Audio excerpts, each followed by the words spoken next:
Karena orang yang sudah mati itu terputus amalannya. Dia tidak bisa sholat dalam kubur, dia tidak bisa sedekah dalam kubur, dia tidak bisa baca Quran dalam kubur. Tidak ada amalan dalam kubur itu, yang ada pertanggungjawaban. Sehingga orang-orang yang masih hiduplah yang bisa menolong mereka dengan cara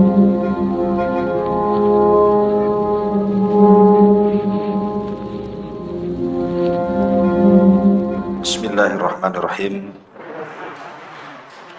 Assalamualaikum warahmatullahi wabarakatuh. Alhamdulillah wassalatu wassalamu ala Rasulillah wa ala alihi wa sahbihi wa mawalah wa la hawla wa la quwata illa billahi wa ba'd.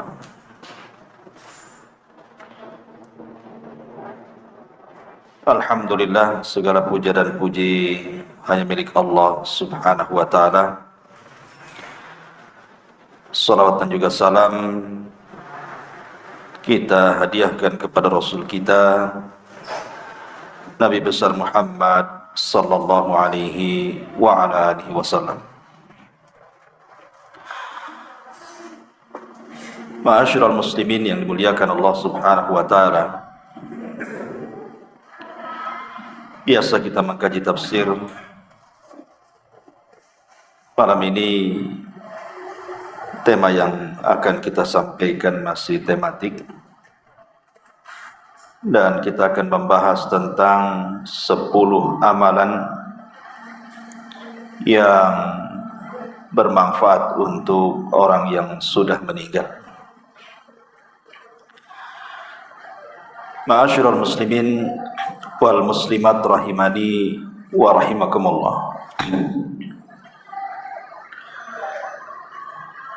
Kita tahu bahwa kita hidup di dunia ini ada batas ajalnya. Likulli ummatin ajal. Setiap umat itu ada batas waktunya, kata Allah. Fa idza jaa ajaluhum la yastakhiruna sa'atan wa la yastaqdimun. Kalau sudah sampai ajalnya, kematian itu tidak mungkin bisa dimajukan, tidak mungkin pula bisa dimundurkan. Artinya pas waktunya. Tetapi yang namanya kematian itu sebuah rahasia yang Allah rahasiakan. Tidak ada satupun manusia yang tahu kapan kematiannya kecuali para nabi. Karena para nabi itu diberikan pilihan oleh Allah subhanahu wa ta'ala untuk hidup terus ataukah mereka diwafatkan. Tapi selain para nabi, tidak ada manusia yang dihabarkan kematian, dan tidak ada tanda-tanda yang jelas soal orang itu kapan mati. Kalau ada orang mengatakan bahwa orang yang sakit parah itu dekat dengan kematian, tidak juga. Banyak orang yang sudah puluhan tahun terbaring stroke, kemudian tiba-tiba yang mati bukan yang stroke, yang jaganya yang mati itu kecapean. Yang stroke-nya udah karuan capek gitu. Yang jaganya pula mati duluan. Mungkin yang stroke-nya masih muda, yang jaganya udah nenek-nenek. Apalagi kalau kita melihat sensus hari ini, kematian di zaman sekarang jadi tidak mengenal usia. Kematian di zaman sekarang ini tidak mengenal usia. Kalau dulu, zaman dulu umumnya ya, walaupun tua itu bukan tanda mati, tapi umumnya orang tua itu sudah dekat dengan kematian. Karena umat Muhammad SAW ini terbatasi usianya, dekat-dekat usia nabinya, antara 60 sampai 70 tahun saja. Kalaupun lewat ya sedikit. Tetapi bukan berarti kemudian yang muda-muda pun tidak cepat mati. Buktinya sekarang yang muda lebih banyak mati kan? Karena yang trek-trekan di jalan itu tidak ada kakek-kakek. Kalau ada kakek-kakek trek-trekan itu viral biasa. Langsung untuk dipanggil ke stasiun televisi. Mungkin dia kepala gengnya. Tapi lihat yang mati itu rata-rata anak-anak kecil kan, anak tanggung, imma ditabrak atau nabrak. Dari sini kita tahu bahwa tidak ada yang tahu kematian kita itu. Artinya kematian itu rahasia. Kenapa Allah rahasiakan? Maka hikmah dirahasiakan kematian itu supaya kita persiapan. Tetapi banyak orang-orang yang tidak persiapan, sehingga mereka menyesal saat kematiannya. Dan mereka pun mengatakan dalam kuburnya, ya laitani, ataupun laula akhartani ila ajalin qarib la asaddaqa wa akum minas salihin. Duhai kiranya aku bisa dikembalikan sesaat saja ke bumi, pasti aku akan bersedekah dan aku akan bergabung dengan orang-orang saleh. Tapi apa gunanya? Tidak ada gunanya. Karena orang yang sudah mati itu terputus amalannya. Dia tidak bisa sholat dalam kubur, dia tidak bisa sedekah dalam kubur, dia tidak bisa baca Quran dalam kubur. Tidak ada amalan dalam kubur itu, yang ada pertanggungjawaban.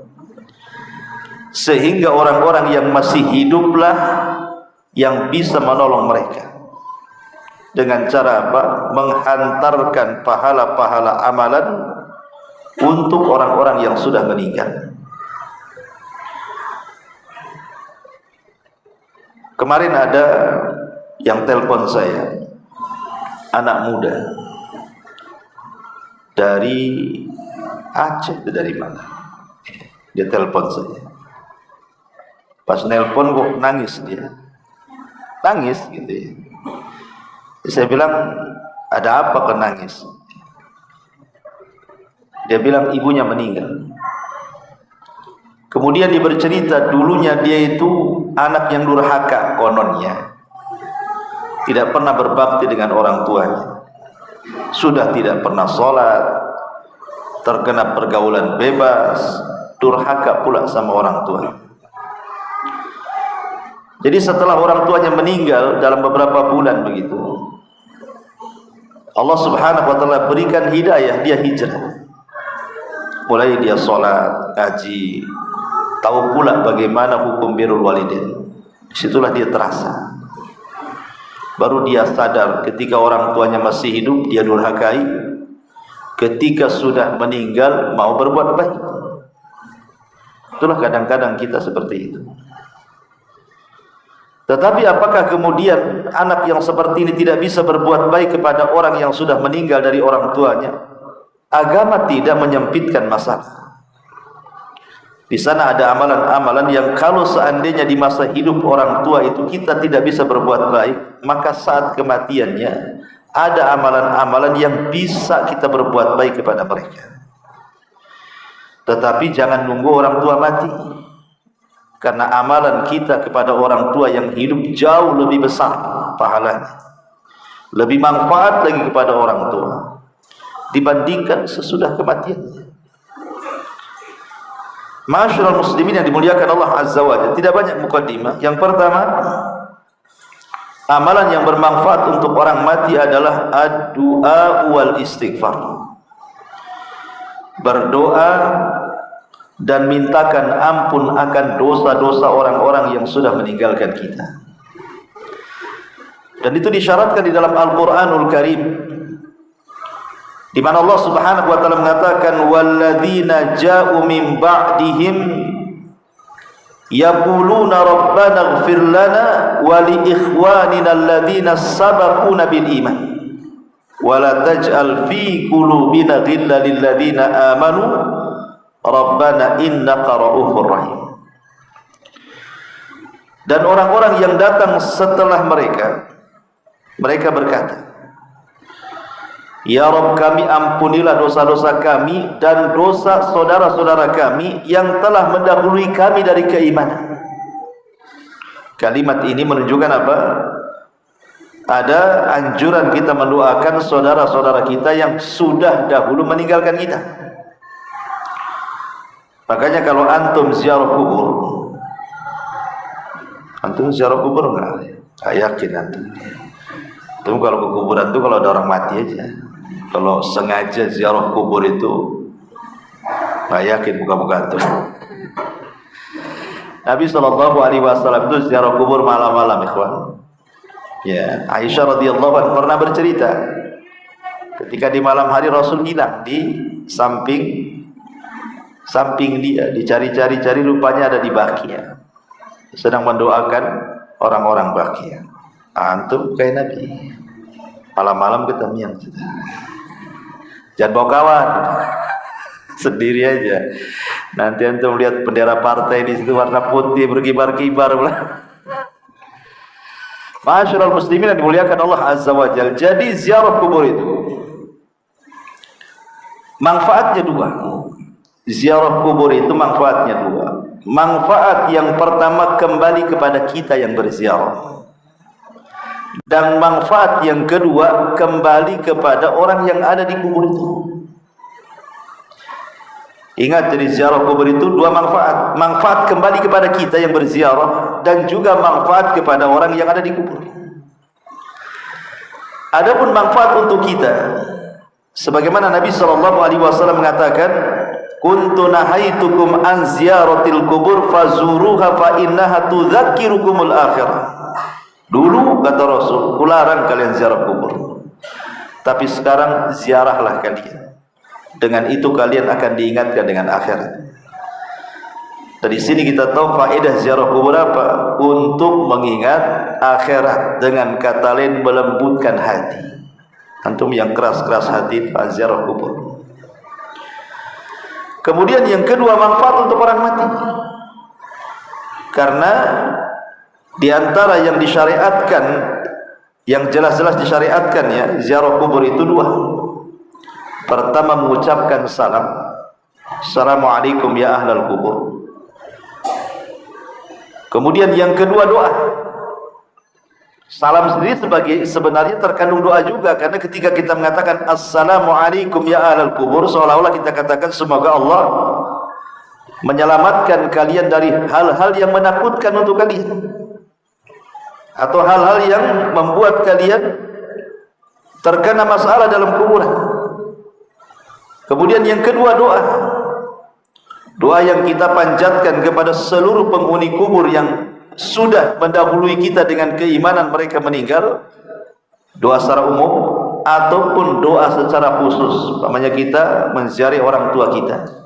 Kita doa khusus kepada orang tua dan doa umum kepada orang yang ada di kubur itu, selama itu kuburan orang Islam. Jadi ini yang pertama. Lalu apa doanya? Doanya satu, mintakan kepada Allah ampunan. Minta kepada Allah supaya orang yang ada di kubur itu diampuni dosa-dosanya. Dan yang kedua, minta kepada Allah agar mereka ditetapkan dari jawaban. Agar mereka ditetapkan dari jawaban setiap pertanyaan yang ditanyakan kepada mereka. Itulah yang disyariatkan di dalam hadis-hadis Nabi sallallahu alaihi wa ala alihi wasallam. Ini yang pertama. Singkat saja, nanti waktu habis ini pula tak habis. Yang kedua, ada tambahan. Tentu doa di sini maksudnya ikhwatul fillah muliakan Allah Subhanahu wa taala, bukan berarti kemudian harus datang ke kuburan, tidak. Antum bisa berdoa di mana saja. Bisa berdoa di rumah, bisa berdoa di masjid, dan yang lebih tepat lagi kalau ingin betul-betul gitu ya, kita ijtihad betul-betul dalam berdoa khususnya untuk orang tua, maka ambil waktu-waktu mustajab. Ambil waktu-waktu mustajab. Seperti kalau bulan Ramadan di malam Lailatul Qadar, kemudian juga di sepertiga malam akhir, kemudian di sholat dalam sujud ketika sholat gitu ya, kemudian juga di antara dua azan, antara azan dan qomat, atau ketika hujan, atau ketika di hari Jumat pada asar ke maghrib, atau di antara dua khutbah, itu kan waktu-waktu mustajab. Supaya lebih mantap lagi doanya, maksudnya begitu. Masyarul muslimin yang muliakan Allah Azza wa Jalla. Yang kedua, as-sadaqah. Ini amalan yang istimewa setelah doa. Ingat, doa dan sedekah tidak ada khilaf ulama. Tidak ada khilaf ulama. Semua ulama sepakat. Kalau antum berdoa kepada orang yang mati atau bersedekah untuk orang yang mati, sepakat ulama, tidak ada khilaf. Itulah amalan paling afdal untuk orang mati. Karena ulama membagi, ada namanya amal yang sifatnya maliyah, ada amal yang sifatnya badaniyah. Ada amal itu yang dilakukan dengan harta seperti sedekah. Ada amal itu yang dilakukan dengan badan seperti sholat, puasa, haji, baca Quran. Itu amalan badan ya. Amalan harta tidak ada khilaf ulama. Kalau kita kemudian menggunakan harta kita disedekahkan untuk pembangunan masjid, untuk pembangunan rumah-rumah tahfidz Al-Quran, pondok-pondok pesantren, anak-anak yatim, fuqara wal masakin, maka tidak ada khilaf ulama, ini sedekah yang seperti ini dipastikan sampai kepada si mayat. Karena ini ibadah harta masalah. Yang jadi khilaf para ulama itu selain kedua ini, selain ibadah harta, maksudnya selain doa dan sedekah, itu menjadi perselisihan ulama. Apakah sampai atau tidak sampai, gitu maksudnya. Walaupun jumhur ulama, mayoritas para ulama mengatakan sampai, tapi ada sebagian ulama mengatakan tidak sampai. Berarti kalau kita ingin menghadiahkan pahala kepada kedua orang tua kita yang sudah meninggal, yang pasti-pasti saja adalah doa dan sedekah. Itu sudah pasti. Ma'asyiral muslimin yang dimuliakan Allah Subhanahu wa taala. Adapun dalil sedekah ini riwayat Ahmad dan Muslim dari hadis Abi Hurairah radhiyallahu anhu. Anna rajulan qala lin Nabi sallallahu alaihi wasallam, "Inna abi mata wa taraka malan wa lam yusir." Wahai Abu Hurairah mengatakan, seorang laki-laki berkata kepada Nabi sallallahu alaihi wasallam, "Ya Rasul, bapakku meninggal dan meninggalkan harta, dan dia tidak berwasiat." Dia tidak berwasiat. Seandainya aku sedekahkan harta ini, apakah sampai kepada bapak yang meninggal? Kata Nabi SAW, "Na'am, ya, sampai." Kemudian dalam hadis yang lain, hadis Sa'd bin Ubadah yang meninggal ibunya, dengan mengatakan bahwa, "Ya Rasulullah, inna ummi matat, sesungguhnya ibuku meninggal. Afa atasaddaqa anha? Apa atasaddaqu anha? Apakah aku perlu sedekah untuk ibuku yang sudah meninggal itu?" Maka Nabi SAW mengatakan, "Na'am, ya." Tegas Nabi SAW mengatakan, "Iya." Dari sini sedekah ini adalah amalan yang paling afdal setelah doa kalau ingin menghantarkan pahala kepada orang yang sudah meninggal. Ini yang nomor 2. Yang nomor 3 dan seterusnya sampai nomor 10, ini yang jadikan perselisihan ulama, sampai atau tidak sampai. Walaupun sekali lagi jumhur mayoritas para ulama mengatakan sampai. Kemudian yang nomor 3 adalah as-saum, puasa. Berdasarkan riwayat Bukhari Muslim dari Ibnu Abbas radhiyallahu anhuma, ja'a rajulun ila Nabi sallallahu alaihi wasallam. Seorang laki-laki datang kepada Nabi sallallahu alaihi wasallam mengatakan, "Ya Rasulullah, inna ummi matat." Ibuku meninggal wahai Rasul. Wa 'alaiha shaumu syahrin. Dia punya hutang puasa Ramadan. Apa aqdihi anha? Apakah saya perlu mengqadha puasanya?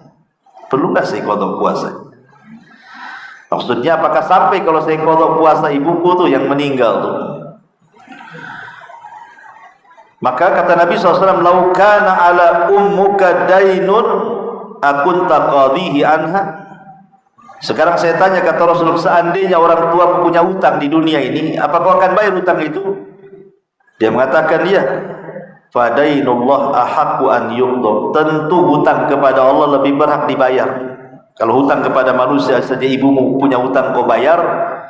Kalau dia punya hutang kepada Allah puasa Ramadan, berarti lebih dibayar lagi, gitu maksudnya. Masyaallah muslimin yang dimuliakan Allah Azza wa Jalla. Tetapi ada beberapa keterangan para ulama ketika para ulama membahas tentang hadis Nabi SAW, di mana Nabi SAW mengatakan, man mata wa alaihi siyam sama'an waliyu. Barang siapa yang mati dan dia punya hutang puasa, maka wali yang mempuasakan, ahli waris yang mempuasakan. Apakah yang dimaksud orang yang mati kemudian berpuasa ini? Maksudnya puasa nazar. Karena ada sebagian ulama mengatakan yang dimaksud puasa nazar, Ramadan tidak masuk. Tetapi ulama yang lain mengatakan tidak, hadis ini umum. Berarti puasa apapun, apakah puasa Ramadan, apakah puasa kafarah, apakah puasa nazar, berarti masuk dalam hadis Nabi SAW, man mata wa alaihi siyam sama'an waliyu, kecuali puasa sunnah. Kalau puasa sunnah ya tidak perlu diqadha. Umpamanya ibunya tidak pernah Senin Kemis, antum buatkan Senin Kemis, berapa tahun kan puasa sunnah? Ini kan puasa wajib maksudnya. Bukan bicara puasa sunnah tidak ada, ya. Dan itu yang rajih wallahu a'lam. Cuman para ulama mengatakan, dilihat kalau seandainya orang tuanya sebelum meninggal itu memang orang tuanya sudah sakit parah dan tidak diharapkan kesembuhannya, atau ketika dia meninggal dia dalam kondisi safar, kemudian sakit parah, kemudian meninggal, ataupun dia sudah tua, kan sudah tua banget gitu ya, kemudian sakit, kemudian meninggal. Maka yang seperti ini kalau seandainya dia tidak puasa Ramadan, bukan diganti dengan puasa, tapi diganti dengan fidyah. Ingat ya, diganti dengan fidyah. Karena di masa dia hidup saja dia tidak sanggup puasa. Di masa hidup dia nggak sanggup puasa. Orang yang kata dokter divonis kamu sakit dan tidak mungkin sembuh, maka orang begini tidak perlu puasa. Jelas tidak akan sanggup bayar fidyah. Atau sudah tua renta sekali, dia tidak sanggup, tidak punya kesanggupan untuk berpuasa, kemudian sakit meninggal, maka orang yang sudah tua renta tidak sanggup puasa bayar fidyah. Artinya ketika di dunia dia mengharuskan bayar fidyah dan tidak mengharuskan puasa, maka ketika meninggal juga sama. Berarti walinya cukup bayarkan fidyah saja. Tapi kalau meninggalnya bukan karena dua perkara tadi, memang ketika meninggal dia sanggup puasa, tiba-tiba kemudian sakit, ya kan, meninggal kan itu ya. Maka orang ini walinya harus mempuasakan. Dan kalau punya anak umpamanya 30 anak, banyak kali Ustaz, mungkin istrinya 4 kan itu. Ya tinggal dibagi aja satu-satu kan, selesai dah 30 hari itu. Bagi 30 kan, 30 anak. Kamu sehari, selesai. Itu enaknya kalau banyak anak tuh. Kalau satu anak ya stres itu sebulan lah anaknya. Dia harus puasa untuk bapaknya kan itu. Masyaallah muslimin yang dimuliakan Allah Azza wa Jalla. Taib ini bicara soal puasa. Kemudian yang nomor 4. Yang nomor 4 haji. Al-Imam Al-Bukhari meriwayatkan sebuah hadis dari Ibnu Abbas radhiyallahu anhu, anna imra'atan min Juhainata ja'at ila Nabi sallallahu alaihi wasallam faqalat inna ummi nadarat an tahujja falam tahuj hatta matat afa hujju anha. Ada seorang wanita dari kabilah Juhainah datang kepada Rasul dan mengatakan, Rasul, ibuku dulu nazar haji, belum sampai haji meninggal pula dia. Apakah saya boleh menghajikan ibu? Boleh nggak saya menghajikan ibu? Maka Nabi SAW mengatakan, hujji anha hajilah kamu, hajilah kamu. Kemudian dia mengatakan, ara'aita law kana ala ummika dainun akunta qadaitihi. Bagaimana sekiranya, anggaplah orang tua masih hidup, kemudian punya utang uang, kau bayar enggak? Ya dibayar wahai Rasul. Begitu juga ketika dia punya hutang kepada Allah, maka Allah ahaqqu bil qadha, lebih berhak untuk dibayar. Haji kamu. Masyaallah muslimin yang muliakan Allah Subhanahu wa taala, permasalahan haji ini juga perlu diketahui. Ya.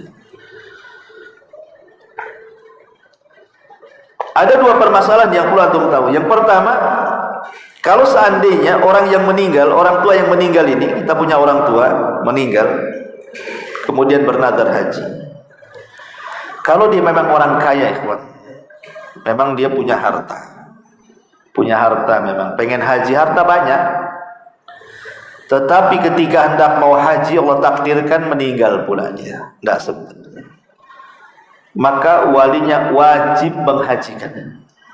Karena orang tuanya semasa hidupnya kaya, mampu haji, maka walinya wajib menghajikan. Tapi kalau orang tuanya fakir, orang tuanya memang nggak punya uang, fakir, jangan lagi bicara haji, makan aja sulit, kemudian bernazar untuk haji, maka anak tidak wajib menghajikan. Kalaupun anak menghajikan, nazar orang tuanya sekedar tabarruk saja, berbuat baik anak kepada orang tua, tapi bukan kewajiban. Untuk paham ya? Jadi kalau seandainya selama orang tuanya kaya, banyak duit, meninggal, nazar haji, wajib anaknya menghajikan. Itu pun syaratnya dia harus haji dulu, baru kemudian menghajikan orang tuanya. Tapi kalau orang tuanya fakir, maka tidak wajib menghajikan. Tapi kalau mau menghajikan hanya sekedar tabarruk, berbuat baik layaknya, ya gimana lah anak ingin berbuat baik sama orang tua gitu ya. Tapi tidak wajib. Ma'asyiral muslimin yang dimuliakan Allah Azza wa Jalla, ini ibadah haji. Berarti sudah berapa itu? Udah 5. Sekarang 6. Ya. 5 sekarang. Ya. Antum nyatatnya gimana? 10. Ya. Baik. Kemudian yang nomor 5 sekarang, qadha'u nadrihi. Orang tua bernazar tapi bukan haji, nazar yang lain. Kan nazar itu macam-macam. Ya, nazar itu kan macam-macam. Mungkin orang tuanya mengatakan kalau anaknya sembuh, yang si bungsu, maka saya akan bersedekah. Paham begitu kan? Betul-betul anak si bungsunya sembuh dari penyakit, dia pula yang mati. Itu kan nazar juga gitu kan. Nazar macam-macam. Entah nazarnya bersedekah atau nazarnya ibadah tertentu, ya kan. Maka permasalahan nazar ini juga ada dua macam. Kalau dia ketika masih hidup nazarnya adalah berkaitan dengan harta, yang dinazari itu adalah harta. Seperti tadi ingin bersedekah ke pesantren, ke masjid gitu kan nazarnya, ya kan. Maka ulama mengatakan anak harus mengikuti nazar orang tuanya. Anak harus mengikuti nazar orang tuanya. Jadi dilaksanakan nazarnya, tetapi diambil dari harta waris orang tuanya. Ingat ya, diambil dari warasah, diambil dari harta orang tuanya. Kalau dia ingkana taraka malan, kalau dia meninggalkan harta, karena ini bagian daripada hutang masalahnya kan. Maka anak ambil sebelum dibagi warisnya, maka harta warisan dipotong dulu, dibayarkan nazar orang tuanya. Ini masuk ke dalam hutang. Sisanya baru dibagi-bagi ahli waris. Ma'asyiral muslimin yang dimuliakan Allah Subhanahu wa taala. Bagaimana kalau tidak membawa warisan? Orang tuanya tak bawa warisan, tapi dia bernazar seperti itu. Maka ini pun tidak ada kewajiban anak untuk melaksanakan nazarnya. Tetapi kalau melaksanakan nazarnya sama seperti kasusnya haji, hanya tabaruk saja, berbuat baik anak kepada orang tua saja. Ma'asyiral muslimin yang dimuliakan Allah Subhanahu wa taala. Kemudian yang kedua, kalau nazarnya adalah bukan berupa harta, tetapi dalam bentuk ibadah mahdhah. Ibadah mahdhah itu seperti puasa, haji, itu namanya ibadah mahdhah, ya. Ma'asyiral muslimin yang dimuliakan Allah Subhanahu wa taala, maka ulama mengatakan, amma idza kana hadzal nadhru ibadatan an saumin aw hajjin aw ibadati mahdhatin fa innahu yutlabu min walihi an yaqdiya anhu atau an yuqda anhu.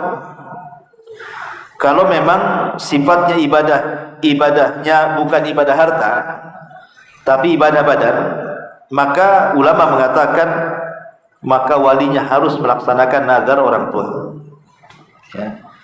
Makanya Imam Bukhari membuat bab namanya man mata wa alaihi nadhr, barang siapa yang meninggal dan dia punya nazar.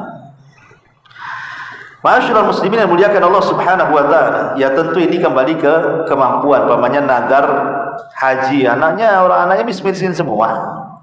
Cuma mau haji, naik sepeda, lihat Singapura kayak itu yang viral tuh, ya. Sanggup kan tuh. Jadi itu pun tidak benar juga haji naik sepeda. Itu kan kalau ada apa-apa di jalan, ya kan. Nah, haji itu kan sesuai kemampuan, ya. Fattaqullaha mastata'tum, begitu. Bertakwa semampu kalian. Ya, alhamdulillah selamat, ya kan. Kalau nggak selamat di jalan, gimana kan itu? Apalagi sepeda beda lain dengan mobil. Ya, mobil tuh hujan tak kehujanan, panas kepanasan. Sepeda ini saat sepedanya kehujanan, kepanasan kan itu, debu macam-macam. Ya kita hargailah orang-orang yang besar, tapi nggak perlu antum tiru lah. Jangan ke Mekah, antum ke Jabal Uhud aja ngos-ngosan deh sepeda. Ketiban dari sini ngos-ngosan. Ya. Kemudian yang keenam, kurban. Kurban sering saya jelaskan. Kurban ini juga menjadi khilaf ulama sebenarnya, ya. Karena hukum kurban sendiri sunnah muakkadah. Ada yang mengatakan bahwa boleh orang berkurban itu diniatkan untuk orang yang meninggal dan akan sampai pahalanya. Ini mazhab Hanafi dan mazhab Hambali. Kemudian yang kedua, tidak sah korban diniatkan kepada orang mati kecuali kalau berwasiat. Kalau berwasiat ya. Tapi kalau tidak berwasiat, antum beli kambing main gorok kemudian kita hadiahkan orang tuanya kepada orang mati, tidak akan sampai. Kata pendapat yang kedua. Karena dikatakan Imam Nawawi sendiri, mazhab Syafi'i mengatakan dalam kitab Al-Minhaj itu, wala tadhiyata anil ghair bi ghairi idni, dan tidak dianggap kurban untuk orang lain tanpa izinnya. Lah dia kan tidak berwasiat, sementara dia sudah meninggal. Macam mana caranya izin sama orang yang sudah meninggal? Datang ke kuburannya, Bu, izin ya, saya mau korban untuk ibu, kata ibunya. Ya, katanya. Gimana? Gak mungkin juga kan itu. Sehingga sebagian ulama pendapat yang kedua, kecuali kalau memang dia berwasiat. Kalau nggak berwasiat, tak perlu, nggak sampai. Kemudian pendapat yang ketiga, makruh hukumnya. Dan ini mazhab Malikiyah. Mazhab Malikiyah mengatakan makruh. Tetapi Allahu a'lam bahwa berkurban itu kita ambil pendapat Imam Ibnu Utsaimin dan yang lainnya sampai pahalanya, tapi dengan cara disyarikatkan. Jadi kurban ini niatkan ini untuk kurban saya, kurban keluarga saya plus orang tua saya yang sudah meninggal. Nah, itulah baru sampai. Maksudnya biar keluar daripada khilaf ulama. Tapi kita tidak mengingkari ada ulama yang membolehkan mengkhususkan kurban untuk orang mati. Ini masalah masalah fikih kan itu. Wallahu a'lam. Kemudian yang nomor 8. Nomor 7. Biar cepat. Kemudian nomor 7 hutang. Hutang uang maksudnya. Ma'asyiral muslimin yang dimuliakan Allah Azza wa Jalla, Abu Hurairah radhiyallahu anhu meriwayatkan sebuah hadis, nafsul mu'min mu'allaqatun bidainihi hatta yuqda anhu. Jiwa seorang mukmin itu tergadaikan dengan hutangnya sampai dilunasi. Ma'asyiral muslimin yang dimuliakan Allah Azza wa Jalla, membayarkan hutang bagi ahli waris itu hal yang sangat dianjurkan. Jadi kalau orang tua kita punya hutang semasa hidupnya, maka ahli waris harus membayarnya. Tapi sekali lagi, di sini orang tua ada dua. Ada orang tua semasa hidupnya dia kaya, sehingga ketika dia meninggal, dia meninggalkan harta banyak. Maka sebelum harta itu menjadi harta waris, sisihkan untuk hutang, bayar kepada hutang orang tuanya. Ini yang pertama. Tapi kalau orang tuanya kere, miskin, meninggal, tiba-tiba kemudian punya hutang banyak, apa yang mau dibayar, warisannya pun tak ada. Terpaksalah akhirnya dari harta anak-anaknya sendiri yang dicari sendiri, itulah yang dibayarkan kan? Kan begitu kan? Tetapi ini tidak wajib. Kalau tidak punya waris, tidak wajib. Tapi kalau anak ingin membayarkan hutang orang tuanya dari kekayaannya yang ia cari sendiri, maka itu sifatnya kembali kepada tabarruk. Seperti yang tadi saya jelaskan di awal, sifatnya berbuat baik anak kepada orang tua. Karena ada hadis ini mengatakan, kasihan orang tua saya, gara-gara hutang akhirnya dia hutangnya sampai kuburan kan. Berarti kita kasihan sebagai anak, ingin birrul walidain, maka dibayarkan dengan harta kita untuk hutang orang tuanya. Tapi tidak wajib. Yang wajib itu diambil dari harta waris. Paham sampai di sini? Atau ya. Ini yang nomor 7. Kemudian yang nomor 8. Ma'asyiral muslimin yang muliakan Allah Subhanahu wa taala. Yang nomor 8 adalah hadis Nabi sallallahu alaihi wasallam,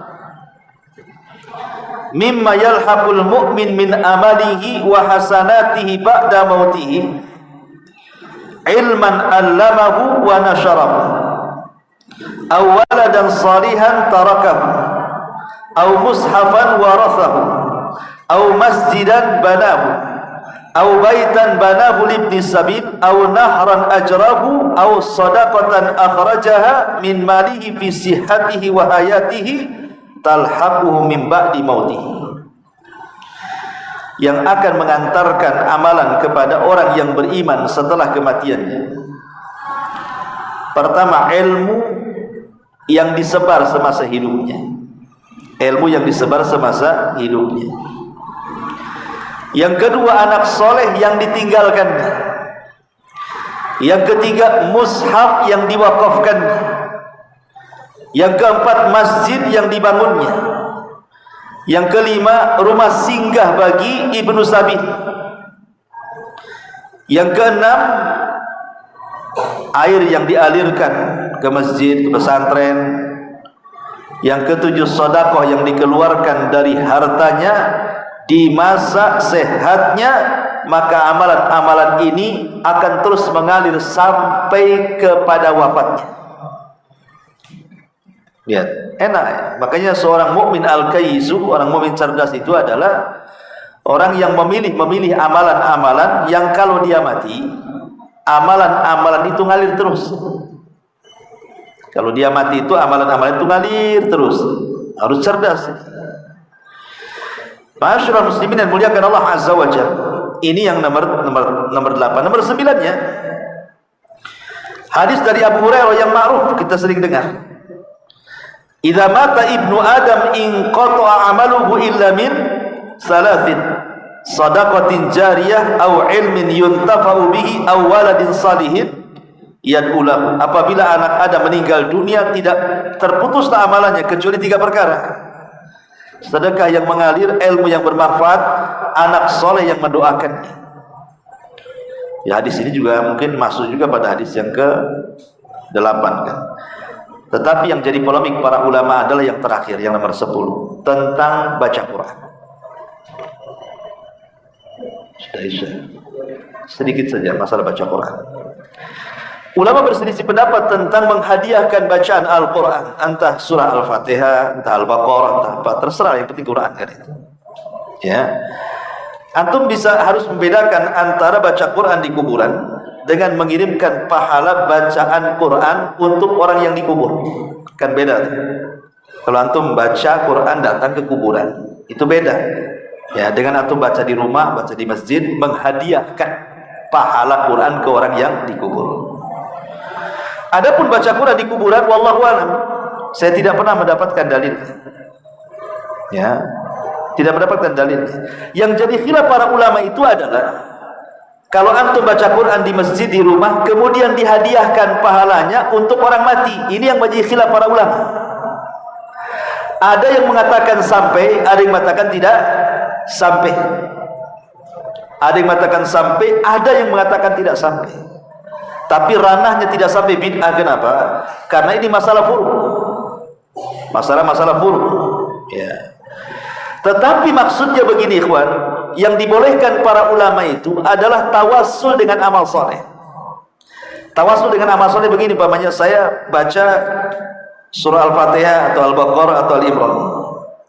Antum baca dulu Qur'annya. Sudah selesai, kemudian saya katakan, ya Allah, jika dalam membaca tadi aku dapat pahala dari bacaan itu, maka aku kirimlah pahala itu untuk orang tua saya. Berarti yang dikirim itu bukan bacaannya, tapi pahala bacaannya. Itu yang disebut dengan tawasul bi amalin saleh, tawasul dengan amal saleh. Ya, begitu maksudnya. Ya, bukan saya kirimkan surat ini ke yang sudah meninggal, bukan begitu. Tetapi selepas baca Quran kemudian kita katakan seperti itu. Nah, ini yang kemudian menjadi khilaf ulama, apakah sampai atau tidak sampai, kan begitu. Ada yang mengatakan sampai, ada yang mengatakan tidak sampai. Tapi kalau tawasul dengan amal soleh seperti itu, maka tidak ada masalah. Karena ahli sunnah wal jamaah ketika membagi masalah tawasul, salah satunya adalah tawasul masyru'. Tawasul yang disyariatkan itulah tawasul menggunakan amal soleh, dan membaca Quran bagian daripada amal soleh. Bisa dipahami kan? Ya, mau saya bentangkan panjang, tapi juga sudah azannya. Subhanallah bihamdika, asyhadu an la ilaha illa anta, astaghfiruka wa atubu ilaik. Allah taala. Assalamualaikum warahmatullahi wabarakatuh.